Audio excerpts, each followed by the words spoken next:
Students कैसे आप लोग उम्मीद कर सकते स्वस्थ होंगे, बढ़िया होंगे। तो आज बात करने वाले हैं जीएनवी एसटी का कट ऑफ कितना जाएगा। एग्जाम बहुत बढ़िया गया होगा, कई स्टूडेंट्स का कई चीज़ें हमने टॉपिक वाइज पढ़ाए थे और क्वेश्चंस भी सॉल्व कराए थे प्रीवियस ईयर के हिसाब से, और उसी के अनुसार एग्जाम में क्वेश्चंस भी आए थे। क्वेश्चन पेपर भी सॉल्व करा दिए हैं, आप लोगों ने मिला लिया होगा कितने सही होते हैं। जितने सही हो रहे हैं उसके बाद उसमें 1.25 का मल्टीप्लाई कर लो। मान लो यहाँ पर 72 क्वेश्चन सही है तो इसमें इसका गुणा कर दो तो 90% आएगा, यानी कि 90 नंबर आपका आ रहा है।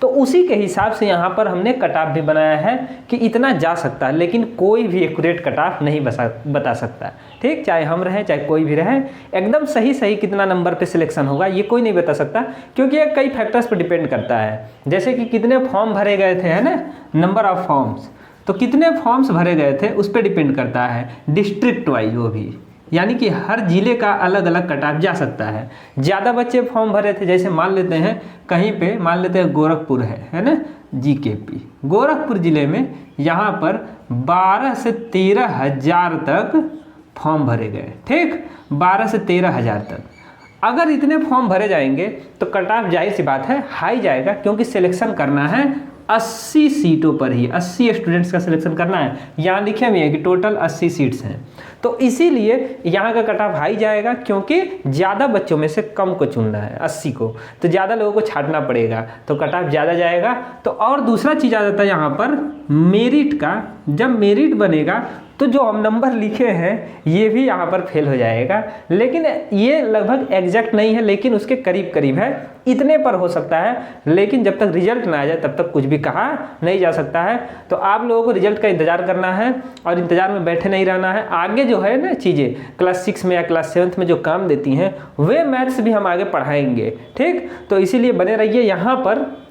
यहाँ पर हमने लिखा है कि रूरल में कितने सीट्स होते हैं रिजर्व, तो 75% रिजर्व है, और अर्बन में यहाँ पर नो रिजर्वेशन, यानी कि गांव वाले बच्चों के लिए 80 में से 60 सीटें फिक्स हैं, मिलनी है। बाकी 20 में भी वो जा सकते हैं, यानी कि 80 लोगों को गांव से ही लेना है, गांव के स्टूडेंट्स को यहाँ पर प्रायोरिटी दिया जाता है। और इसके बाद जो बचेंगे है ना, वो शहर से आ सकते हैं, या अगर शहर वालों से भी ज़्यादा गांव वाले कुछ बच्चे नंबर ला देते हैं तो उनका सिलेक्शन पहले हो जाएगा। शहर वालों का यहाँ पर 10-20 या 20 न भी हो तो उससे कम भी हो सकता है। ठीक, लेकिन अगर गांव वाले बच्चे अगर उससे ज़्यादा पाएंगे तब। यहाँ पर अगला चीज़ है, यहाँ पर कास्ट, यानी कि जनरल, ओबीसी, एससी, एसटी, उसके हिसाब से यहाँ पर मैटर करता है कि कुछ रिजर्वेशन दिया गया है। जैसे कि लड़कियों का 1/3 जो सीट्स हैं वो रिजर्व हैं, यानी कि लगभग 27 सीट्स पर लड़कियां जरूर उनका सिलेक्शन करना एकदम कंपलसरी है, उनको करना ही पड़ेगा। ठीक, उसके बाद जो सीट्स बचती हैं उसमें भी ये जा सकती हैं, यानी कि बॉयज़ से ज़्यादा अगर नंबर ला देती हैं तो इनका सिलेक्शन हो जाएगा। ठीक, ये 27 से बढ़ सकती हैं लेकिन 27 से कम नहीं हो सकती हैं।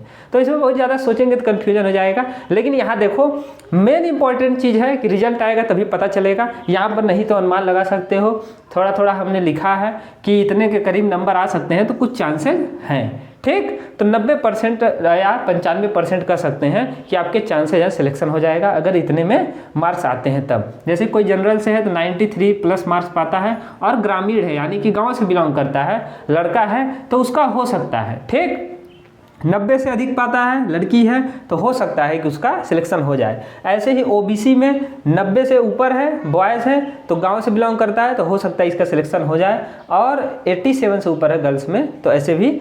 तो ऐसे यहाँ देख सकते हो हमने कैटेगरी वाइज लिखा है कितने पर होने के चांसेस हैं। ये शहरी वालों के लिए, अर्बन वालों के लिए तो इनका ज़्यादा रिजर्वेशन तो है नहीं कुछ, क्योंकि ग्रामीण वालों को ही 75% दिया गया है रिजर्वेशन। तो गांव से 60 से ऊपर बच्चे सिलेक्ट जरूर होते हैं। ठीक, 60 भी हो सकते हैं, 80 में से 80 भी हो सकते हैं, जरूरी नहीं है कितने होंगे, लेकिन 60 तो फिक्स है। तो इसीलिए यहाँ पर, और शहर वालों का कट ऑफ हाई भी जाता है, 95+ या 97+ भी जा सकता है। तो आप लोगों का 1, 2, 3, 4 ऐसे कुछ क्वेश्चंस अगर गलत हैं तो होने के चांसेस हैं, अगर कैटेगरी वाइज देखा जाएगा तो। फिर आता है यहाँ पर दूसरी बात मेरिट की। ठीक, तो इस नंबर में आपने मिला लिया होगा, कितने करीब आ रहे हैं कमेंट करके जरूर बताएं कितने आ रहे हैं, तो उसके अनुसार आप अनुमान लगा सकते हैं कितने सिलेक्शन हो सकता है। एक चीज़ और जो इन सब चीज़ों के नंबर्स के भी पार चला जाता है वो है मेरिट। यानी कि अगर हम कह रहे हैं किसी को कि अगर वो 93 से है ना, जनरल में है, बॉय है, 93 से ज़्यादा नंबर पाएगा तो उसका सिलेक्शन फिक्स्ड है। अगर ऐसा कह देते हैं तो क्या होगा, मेरिट में मान लो कई लड़के जनरल के हैं और जनरल में मान लेते हैं 10 लड़कों का सिलेक्शन करना है, ठीक, 10 बॉयज़ का करना है, और 10 जो हैं कोई 97 पा गया, कोई 96, 94, ऐसे कर करके 97, 97, 98, ऐसे कर करके 10 बच्चे पा गए। तो अगर सब 95 ऐसे कर करके पा जाए नंबर, तो क्या इसका 93 वाले का सिलेक्शन होगा? नहीं होगा। भले ही हम कह रहे हैं 93 प्लस है तो हो जाएगा, हो सकता है सब 97 सब 97 ऐसे ही पाए रहे, है ना, 94 भी ना हो, 95 से प्लस वालों का हो जाए, है ना, 95 जो पाया वहाँ तक के ही 10 बच्चे मिल गए। अब नीचे जो है मेरिट में उनका सिलेक्शन नहीं होगा। तो ऐसा भी होता है, तो इसीलिए एग्जैक्ट नंबर कोई नहीं बता पाएगा कि कितने पर होगा, लगभग में यही है। और जो है आगे की पढ़ाई जो आपको करना है उस पर ध्यान दीजिए, रिजल्ट जब आएगा चेक कर लीजिएगा, 1 से 1.5 महीने में रिजल्ट आ जाएगा, ठीक। पिछली बार 2 महीने लग गए थे, इस बार भी हो सकता है कि लास्ट जून तक ही रिजल्ट आए, या हो सकता है पहले ही आ जाए। तो रिजल्ट का इंतज़ार करते रहिए, इस चैनल पर हम बता देंगे कब रिजल्ट आएगा।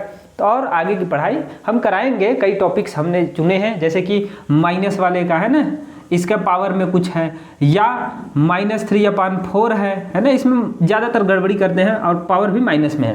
तो ऐसे ही करके कुछ क्वेश्चंस जो आते हैं आगे क्लास 6 में, 7th में, ठीक, उन सबको कैसे सॉल्व करते हैं, तो ये सब चीज़ें सॉल्व करना हम बताएंगे। तो मिलते हैं नेक्स्ट वीडियो में, तब तक के लिए जय हिंद।